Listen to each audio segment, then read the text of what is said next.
Pilgrims will walk to honor the Virgin Mary all across France on Sunday, May 26th, plus another stop on the M pathway.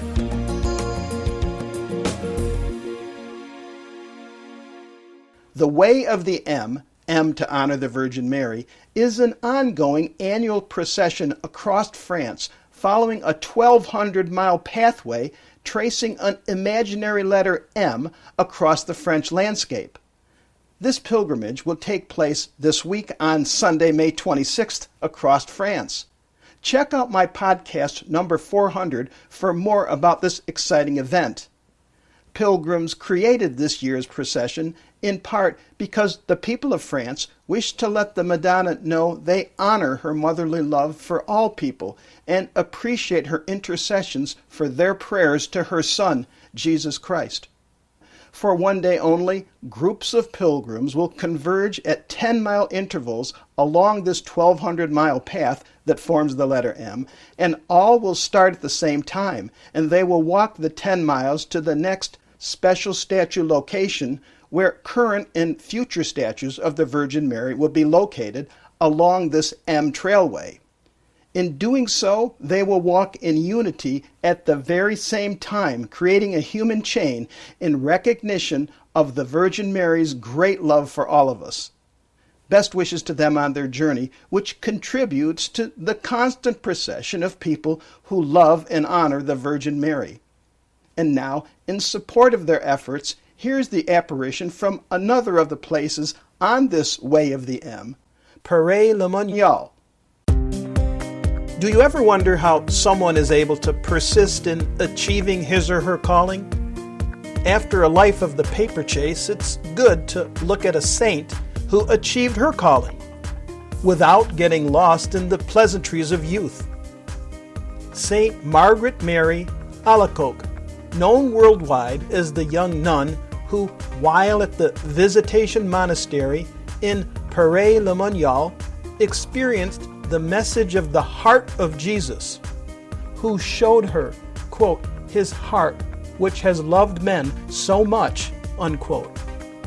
And what she learned was that the Sacred Heart of Jesus found that in return for this unconditional love for humanity, so many people offered lukewarm responses, and even worse, frequently indifference and ingratitude. Ultimately, as she grew in her faith and dedication to God, the true direction of her life became sharply in focus, and this Sacred Heart of Jesus became her life's calling. She became known as the promoter of the Sacred Heart of Jesus, yes, Jesus, from where she resided in the Order of Visitations of Holy Mary at the convent of Paray-le-Monial, which is southeast of Paris. Now, St Margaret-Mary, as a child, held a true, real love for the Virgin Mary, so much so that in later years she would say that the Virgin Mary saved her from, quote, very great dangers during her girlhood. And thanks to her parents and godmother, all devoted to the Holy Trinity, she at a very young age felt a special bond with the Virgin and also with Jesus.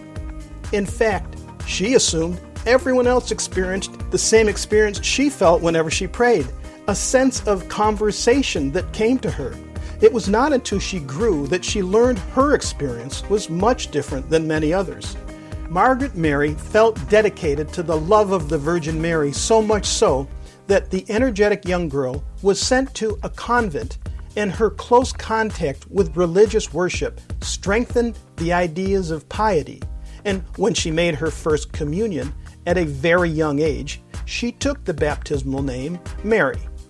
Several years later, she was weakened from rheumatic fever, and nothing helped her win her battle with the illness until she pledged to the Virgin Mary that should she recover from the dreaded illness, her vow included that she would be, quote, one of Mary's daughters. This brought about a miraculous cure to Margaret-Mary, and she immediately gave the Madonna an even more important place in her life. To quote the saint about the Virgin Mary, quote, She made herself so entirely mistress of my heart that she took upon herself the absolute government of me. She reproved me for my faults and taught me to do the will of God." Unquote. However, her father passed when she was at the age of 9. His untimely death led to her mother and her family's loss of receiving all the financial support that he had secured, and unfortunately, a loss of a comfortable life of well-being. Varying accounts tell of the hardships she and her family endured. And by age 14, after the restoration of her health, the memory of illness pain had disappeared, and she felt drawn to the more pleasant things around her. This led her mother to encourage the young teen to acquaint herself with society in order to find a husband. And encouraged by her family, her focus gave way to good times. She easily found herself able to join in the spirit of youth. But the Virgin Mary appeared to her at some point to remind her of her vows to follow a life devoted to the love of Christ. The fun-loving Margaret-Mary was slow to respond. But apparently at one particularly enjoyable evening outing, a costume ball of some sort, Margaret-Mary found herself brought into a reality check when faced with the vision of Christ scourged on the cross. It took 4 years that passed before she could give herself to God in religious life. Her family had opposed her wish, and it was only thanks to a Franciscan father who helped clear her path to the Visitation Convent at Paray-le-Monial in 1671. She received the habit after her entrance into the convent. This brought Sister Mary Margaret intense joy and consolation.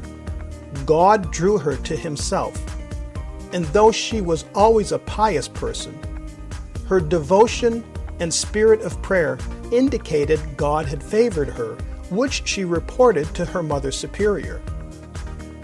The other nuns in the order remained doubtful of her visitations by Jesus, who did visit her from 1673 to 1675.